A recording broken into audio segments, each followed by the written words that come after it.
It's Steve Maxwell here, and I want to welcome you to my table saw course. I'm going to be covering choosing, adjusting, and safely using a table saw. So you should learn everything you need to know. But first I want to tell you a little bit about myself and my connection to table saws. The first time I used one was back in 1976.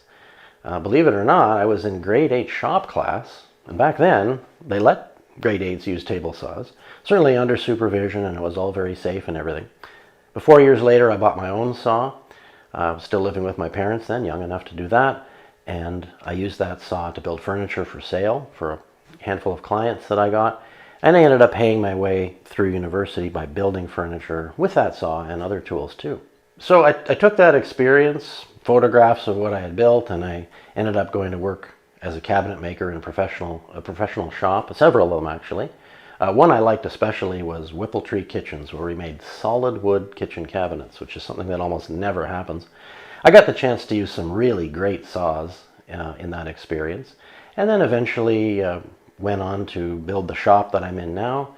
This is the cabinet saw that I use all the time for my own work. I also have a couple of portable benchtop saws that I use when I'm working out in the field and renovations and construction and things like that. So I've had a long relationship with table saws, and I really want to share what I know with you.